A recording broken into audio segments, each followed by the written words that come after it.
Bienvenue sur Si Belle Étoile, le podcast qui propose de sonder notre psyché à la lumière du tarot de Marseille, de l'astrologie et des lunaisons.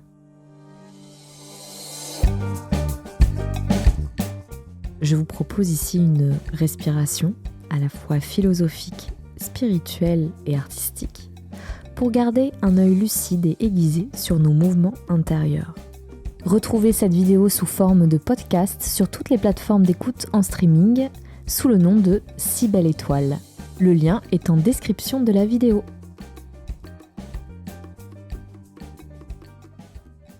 Cette pleine lune du 18 mars se situe dans la constellation de la Vierge, dans l'axe Vierge-Poisson.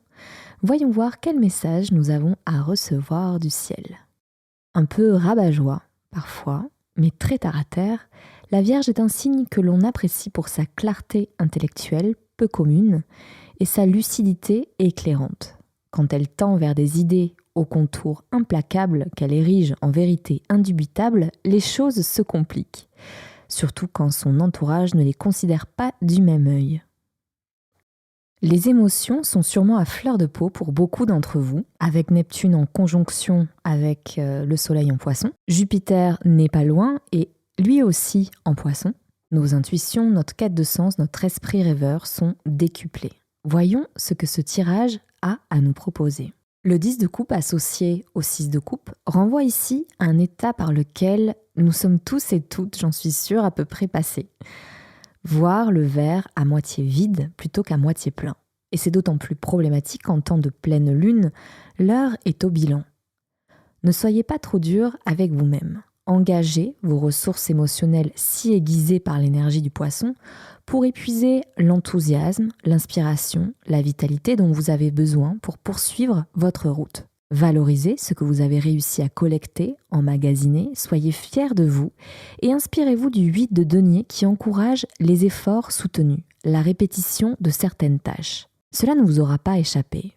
Plus on connaît les mécanismes qui sous-tendent notre activité professionnelle, plus on excelle. Avec une pleine lune en Vierge, l'heure est à la précision. Imprégnez-vous de vos idéaux, de vos valeurs. Plus on avance dans ce tirage et plus on reconnaît l'influence impartiale de la Vierge. En effet, la lame majeure de la justice ici fait immanquablement penser à la Vierge, d'autant plus que la justice préfigure aussi la balance qui arrive juste après la Vierge. La justice, portant dans ses mains une balance équilibrée, nous demande d'être le plus juste possible envers nous-mêmes et d'être capable de se défaire de ce qui n'est plus, pour envisager ce qui sera. Et comme elle fait écho ici au 3 d'épée, la justice nous rappelle la nécessité de ne pas se laisser influencer par nos partis pris forgés par des blessures anciennes. Je parle bien ici de partis pris car en effet, après une rupture par exemple, on se dit toujours « Oh non, ça sera la dernière fois, je ne veux plus tomber amoureuse ». Et donc, avec une telle décision, on finit vraiment par ne plus tomber amoureux ou amoureuse et par s'éloigner de ce qui nous apporte de la joie. Ou même par attirer des hommes ou des femmes avec qui nous aurons toujours des déboires pour vérifier notre théorie du début. La justice nous demande donc de déconstruire nos croyances finalement. Les vierges moralisatrices qui m'écoutent peut-être ici, vous savez de quoi je parle.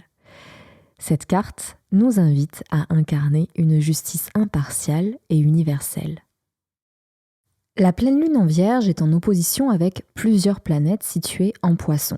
Le Soleil, Neptune, Jupiter et Mercure. C'est comme si on avait deux pôles, l'un très chaud, très émotionnel, sensible, expansif, rêveur, et l'autre plus froid, très raisonnable, plus implacable, plus ancré dans la matière.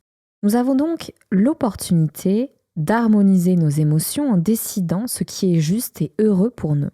Et pour cela, abandonner nos croyances est nécessaire. Je parlais de parti pris tout à l'heure et je trouve cette notion plus précise encore que croyance. Accueillez donc cette pleine lune en Vierge dans l'optique de lâcher du lest, de laisser partir vos déboires, vos a priori, vos idées reçues, certaines validées par des expériences douloureuses, mais qu'importe, rien n'est immuable. D'autres expériences vous attendent. Aratos, poète grec du IIIe siècle avant Jésus-Christ, a écrit un poème didactique intitulé « Les phénomènes ». où il y décrit, dans la première moitié du texte, les constellations et les phénomènes célestes. Imaginez le 3e siècle avant Jésus-Christ. Aratos rappelle une légende selon laquelle la Vierge, alors appelée Justice, vivait parmi les hommes à qui elle enseignait les lois de l'équité. Indignée et attristée par leur comportement et leurs mœurs corrompues, nostalgique d'un temps qui n'existe plus, elle s'envola dans le ciel où elle brille encore. Ce n'est ni un abandon, ni une fuite. Le départ de Justice signe ici son acceptation de ce qu'elle ne pouvait pas changer ni maîtriser pour briller plus haut. C'est impossible de changer les hommes, mais nous avons la maîtrise de pouvoir changer soi-même, de décider pour nous-mêmes.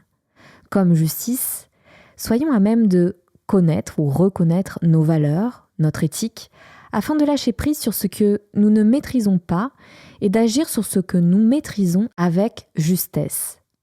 En forgeant notre propre ciel, il finira par devenir celui de tous les hommes. Retrouvez Si Belle Étoile sur toutes les plateformes d'écoute en streaming, Deezer, Spotify, Apple Podcasts, Google Podcasts et plein d'autres plateformes. Je n'ai pas encore assumé le fait de parler de ce nouveau podcast sur les réseaux sociaux, mais cela arrivera bientôt. Vous pouvez me retrouver sur mon compte Instagram, Susanna Darcambel.